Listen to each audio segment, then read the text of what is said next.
The head of the Jewish state of Israel is Benjamin Netanyahu. Speaking in Los Angeles, he stated, and I quote, "If Israel had not come into existence after World War II, then I'm certain the Jewish race wouldn't have survived." Wow. If a Gentile called Jews a race, the Jewish-dominated media would call him an anti-Semite. What is the truth? Are Jews a religion, or are they primarily a race? Today I will share the Jewish answer to that question.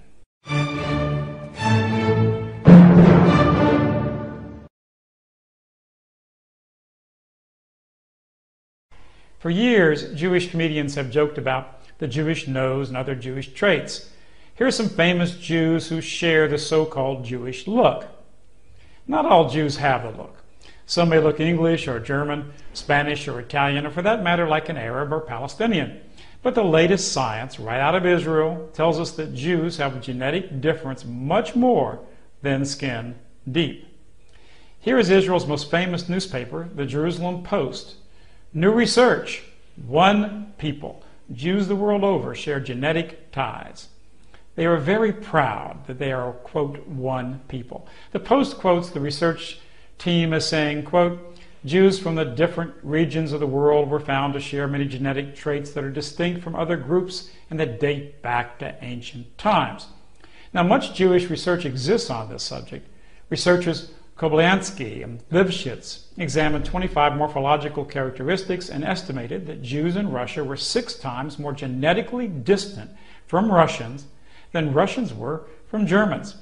I would never have guessed that Jews were 6 times more distant from Russians and other Europeans than, say, Russians are different from Germans or Frenchmen, or that Italians might be different from Swedes. But genes don't lie. Jewish differences exist whether or not one has the Jewish look. In fact, Jewish genetic difference is far greater under the skin than on the surface.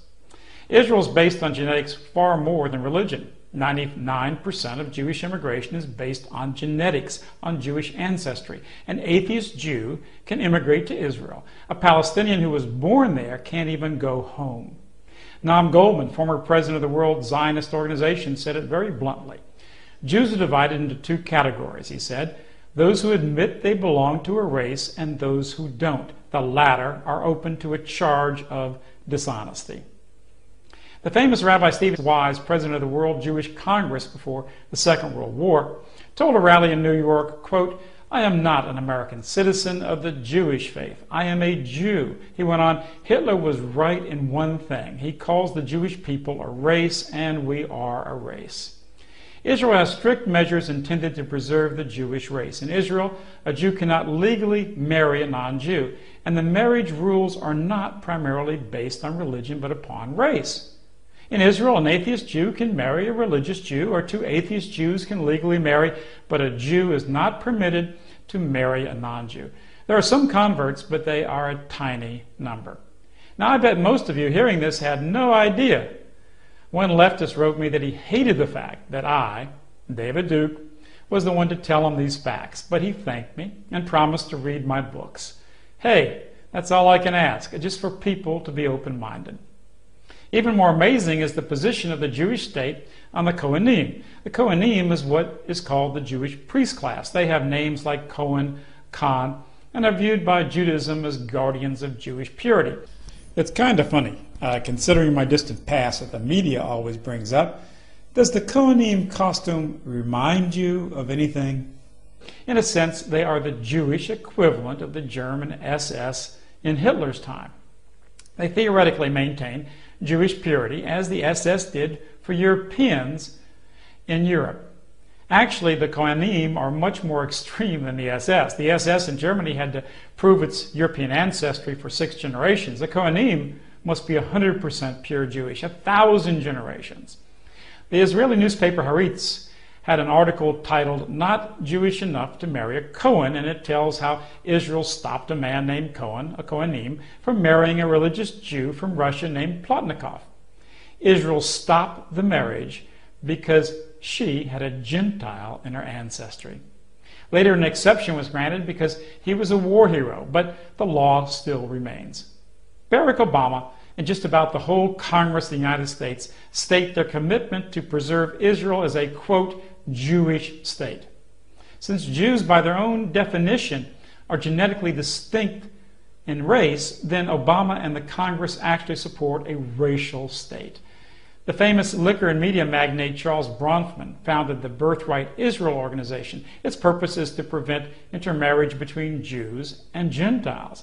In opposing mixing of the Jewish race with non-Jews, Bronfman says that, quote, you're losing a lot, losing the kind of feeling you have when you know that throughout the world there are people who somehow or other have the same kind of DNA that you have. Imagine if, say, Bill Clinton told a group of white college students how great it is that they have white DNA and that they should not lose it by marrying another race. If you think that Jewish extremists don't control the media, then please tell me how Bronfman and the Jewish racist state of Israel can get away with all this. A single obscure justice of the peace in a small Louisiana town said that black and white marriage was against his personal morals. It was reported all over the world as a horrific evil. But the entire state of Israel outlaws Jewish intermarriage, but there's no outrage in the press. And you must learn about this from me. Maybe now you know why the Jewish extremists hate me so much, but maybe if you love the unvarnished truth, you'll love me too. I want to state clearly that I understand the Jews wanting to preserve their heritage. Every people has the human right to do so, but no one has the right to ethnically cleanse, murder, torture, and oppress another people from their own land and homes and businesses, as the Jews are doing right now to the Palestinians. I also hope you notice that the Jewish supremacists work to destroy every heritage on this planet except their own. The famous Rabbi Stephen Wise supported a Jewish racial state in Palestine. He supported massive immigration into Palestine to take over that country. At the very same time, he was a big supporter of non-European immigration into America and for undermining the white majority in America. He wanted to replace America's leaders with a new Jewish elite. He succeeded. David Samuels in New York Magazine writes, quote, future historians will record that the Jews replaced the old Protestant, Gentile elite who had run the city of New York. And it's still going on. Famous Jewish anthropologist Jared Diamond tells non-Jews that race is only a myth. If people don't think they even have a distinct heritage, why would they fight to preserve something that doesn't even exist? And that's true for European Americans and for every people. Notice how Zionists say that Palestinians and even Palestine didn't actually exist. But yet, they sure do believe Jews exist. The same Jew, Jared Diamond, wrote in Natural History magazine that DNA studies prove that Jews have a distinct genetic heritage different from non-Jews. He said there's also practical reasons for interest in Jewish genes. The state of Israel has been going to much expense to support immigration of Jews who are persecuted minorities in other countries. That immediately poses the problem of defining who is a Jew.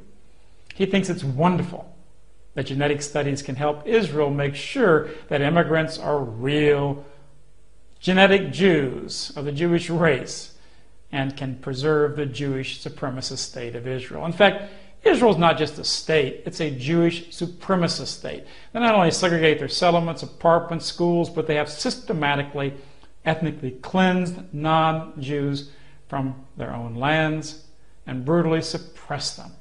But our controlled media ignores Israel's racial supremacism. Please read my book, Jewish Supremacism. It's the most read book in the world on the true origins of Zionism. Everything I say here in this video is documented and properly academically cited.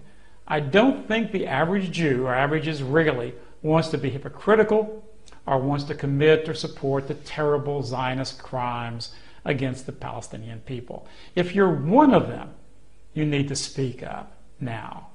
Your fellow Jews are far more likely to listen to you than to me. As for the rest of us, please remember that all of us must support true human rights for every people on the planet and not just a chosen few.